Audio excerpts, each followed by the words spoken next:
When we talk about relationships in old age, our minds often jump to romantic love or the embrace of children and grandchildren, but there's a bond just as potent, sometimes even more resilient and unconditional than family ties: friendship. Have you ever wondered what keeps old friends together through decades, through life's countless ups and downs, and even through the loss of other loved ones? Is it just habit, or is there a deeper psychological secret hidden within these relationships?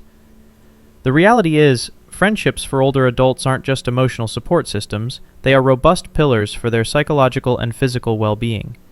Picture a group of elderly friends sharing afternoon tea, swapping anecdotes, or simply sitting in comfortable silence.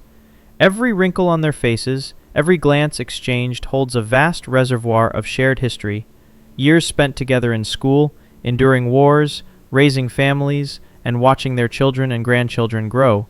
These aren't just memories, they represent a profound empathy built on shared experiences, an understanding of the other person that words alone can't fully express. When one elderly friend speaks of the grief of loss, the other doesn't need much explanation, because they've likely walked a similar path. It's a silent yet powerful presence. What makes older adult friendships so special is their authentic and selfless nature. At this stage of life, ambitions concerning careers, money, or social status are no longer primary concerns. Friendships revert to their purest essence, a connection between two souls. They don't need to prove themselves or wear masks. They accept each other with all their strengths and weaknesses, the scars etched by time. This creates a psychologically safe space where they can be their most authentic selves. Research on longevity and relationships has shown that older adults with strong social networks of friends tend to live longer, suffer from fewer chronic illnesses, and maintain a more optimistic outlook. Why is this so?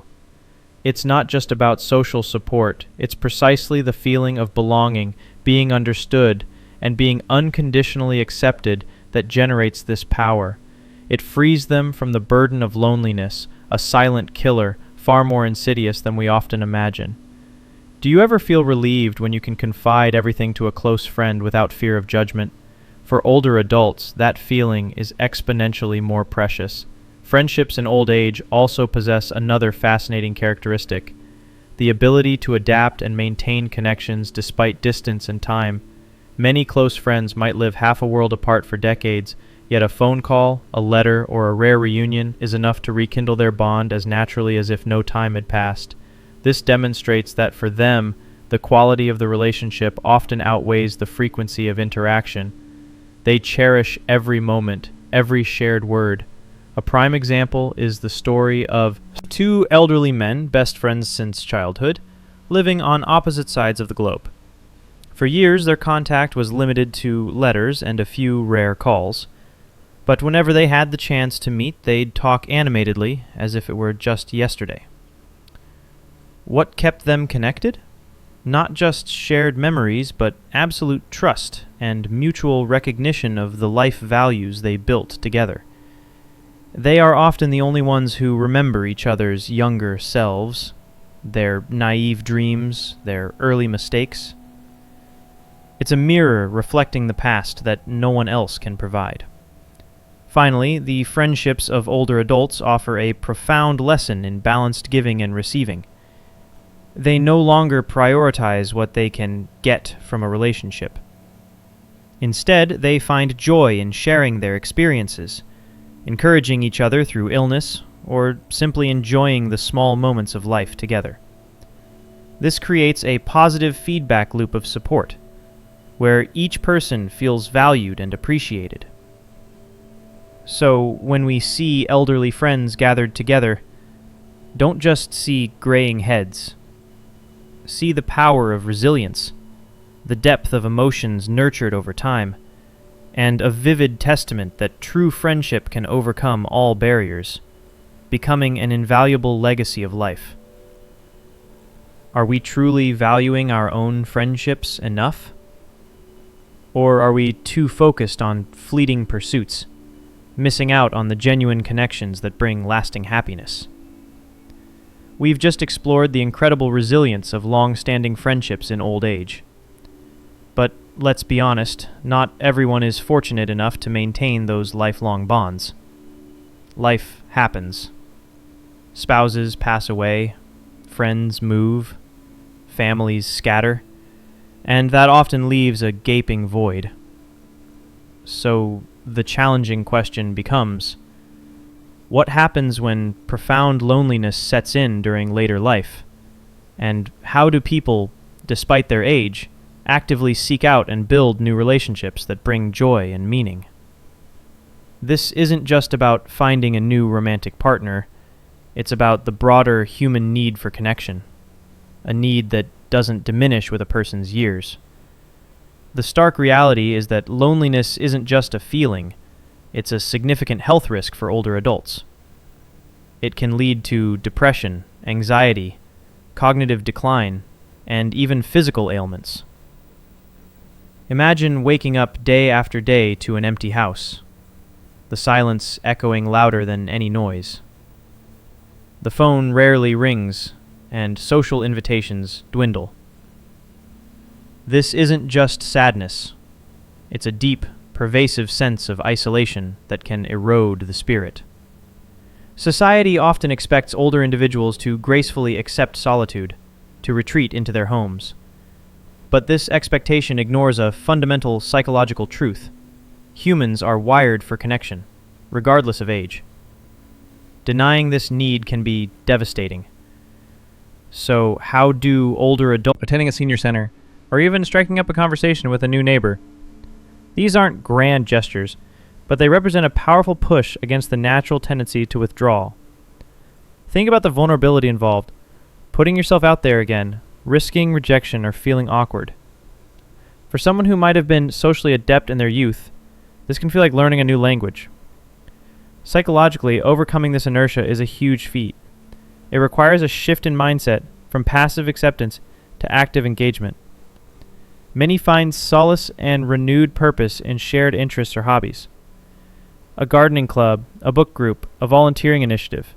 These platforms provide a natural, low-pressure environment for new connections to form. The focus isn't on finding a friend, but on sharing a passion.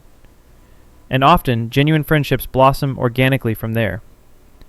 This highlights a key psychological principle.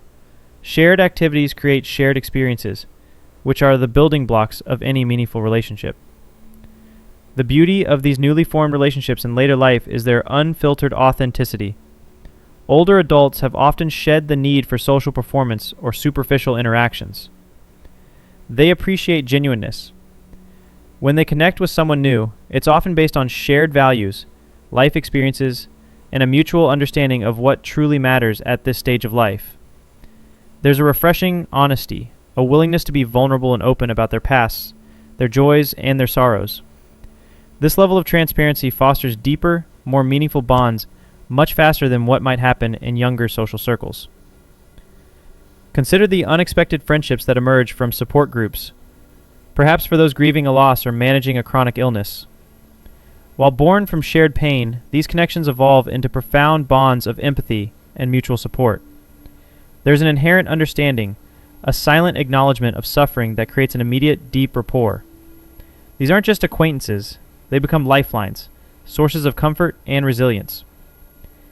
It's a powerful reminder that even in our weakest moments, we have the capacity to forge incredibly strong human connections. Ultimately, the stories of older adults actively battling and overcoming loneliness are immensely inspiring. They serve as a powerful counter-narrative to the idea that aging inevitably leads to isolation. They demonstrate the incredible resilience of the human spirit and the enduring need for companionship. These individuals don't just age gracefully. They actively engage with life, seeking out new connections, challenging social norms, and redefining what it means to live a rich, fulfilling life at any age. Their journeys compel us to reconsider our own roles in fostering community and connection for everyone, especially those who might feel increasingly marginalized. What role can you play in ensuring that no one, regardless of age, feels truly alone? We've talked about the enduring power of old friendships and the courage it takes to forge new connections later in life.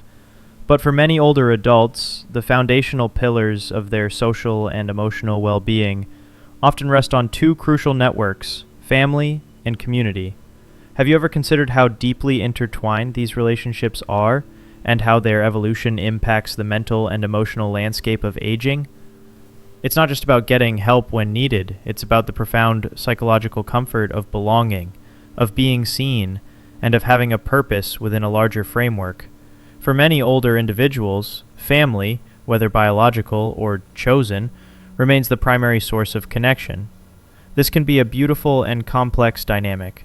On one hand, there's the unparalleled joy of watching grandchildren grow, the comfort of having adult children to lean on, and the continuation of traditions. This intergenerational connection offers a unique sense of continuity and legacy, a feeling that one's life experiences are valued and passed down.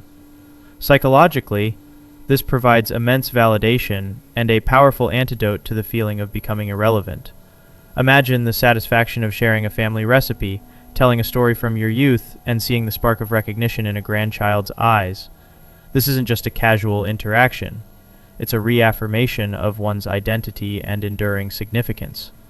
However, the family dynamic can also present its own set of challenges. As children become caregivers, the roles can subtly or sometimes dramatically shift. This can lead to complex emotions, a parent's struggle with losing independence, a child's stress from balancing their own life with caregiving responsibilities. There's a fine line between providing support and inadvertently fostering dependence, a psychological tightrope walk that many families navigate daily. The pressure on adult children can be immense, and for older adults, the fear of being a burden on their loved ones is a pervasive and often unspoken worry.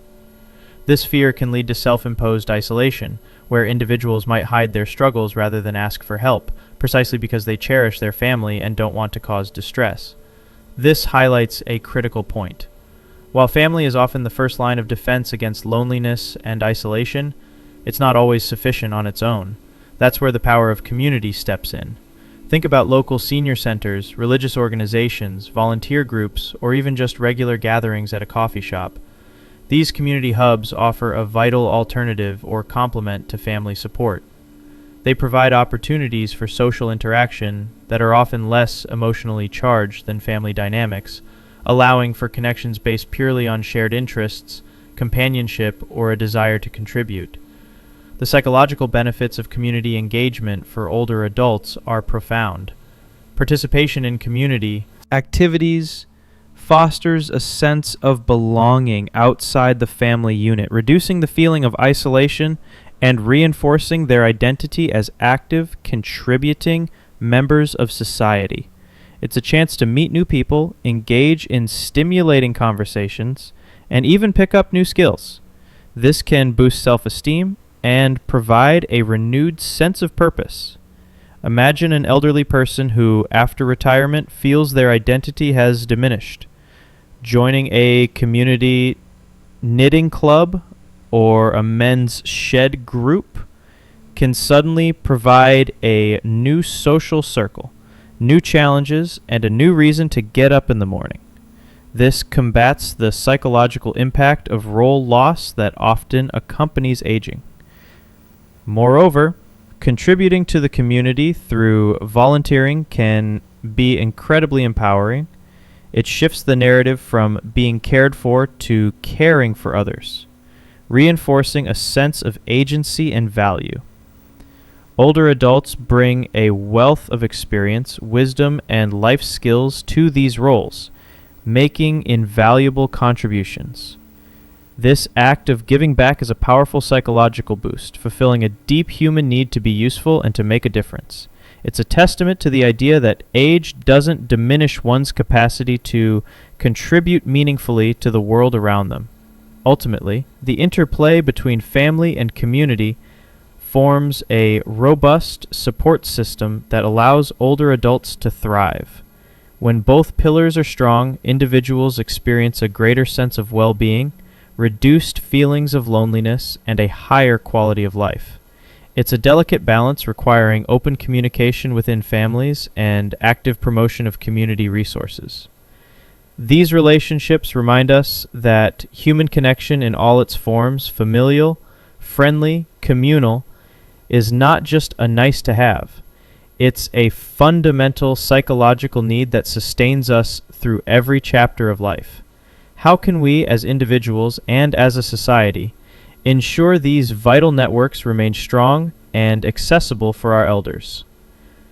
We've journeyed through the incredible landscapes of connection in later life, from the steadfast anchors of lifelong friendships to the courageous pursuit of new bonds and the crucial role of family and community. Now, as we draw this exploration to a close, the most vital question remains: what profound universal lessons can we, regardless of our age, truly take from these stories of resilience, empathy, and enduring connection? This isn't just about understanding the elderly, it's about gleaning timeless wisdom that can transform our own relationships, right here, right now. One of the most striking takeaways is the power of intentional effort in maintaining relationships. We often hear people lament how friendships fade or family ties loosen. Yet, our elders demonstrate that strong bonds aren't accidental. They're cultivated through consistent, albeit sometimes small. It isn't about grand gestures. It's about remembering birthdays, checking in regularly, offering an ear to listen, and showing up when it matters. Psychologically, this consistent investment builds relational security, a deep knowing that you are valued and remembered, which is a powerful antidote to isolation at any age. How many of your own relationships could be strengthened by just a little more consistent, genuine effort? Another invaluable lesson is the profound importance of presence and active listening. In our fast-paced, distracted world, we're often half listening, already formulating our reply. But observe how older friends communicate. There's a deep, unhurried attention, a focus on the shared moment and the unspoken nuances. They listen not just to respond, but to truly understand the other person's experience. This kind of listening fosters deep empathy and psychological intimacy. It makes the other person feel truly seen and heard, a fundamental human need. Imagine how different your conversations would be if you committed to truly listening, without judgment or distraction, to the people in your life.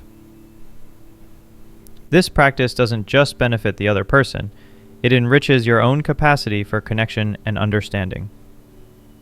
The stories of new relationships blossoming in later life also offer a powerful counter-narrative to our youth-centric view of love and friendship. They teach us about the courage to be vulnerable and to embrace new beginnings, even after significant loss. Many older adults have experienced profound grief, yet they still find the strength to open their hearts. This demonstrates immense emotional resilience and a belief that connection is always worth the risk. It challenges the notion that after a certain age, our capacity for deep new bonds diminishes. Psychologically, this willingness to step outside one's comfort zone, to risk rejection or further pain, is a testament to the enduring human need for affiliation and purpose.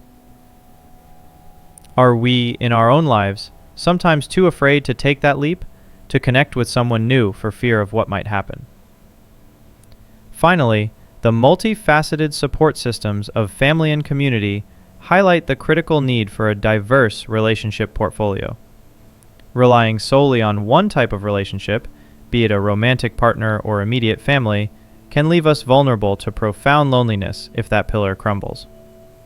Our elders show us the wisdom of nurturing various circles: close friends for personal confidences, community groups for shared interests, and family for a sense of belonging and continuity. This creates a resilient network of support, ensuring that different needs are met and different facets of our identity are expressed. This isn't about spreading yourself thin. It's about building a robust psychological safety net. The legacy of our older generations, in their enduring friendships and courageous new connections, isn't just a collection of heartwarming tales. It's a living blueprint for how to cultivate genuinely fulfilling relationships, how to navigate life's inevitable losses with grace, and how to find meaning and joy and connection at every single stage of our existence. They show us that the richest lives are those woven with threads of deep, authentic human bonds, built not just on shared moments, but on shared humanity and unwavering presence. What step will you take today to honor this legacy and strengthen your own web of connections?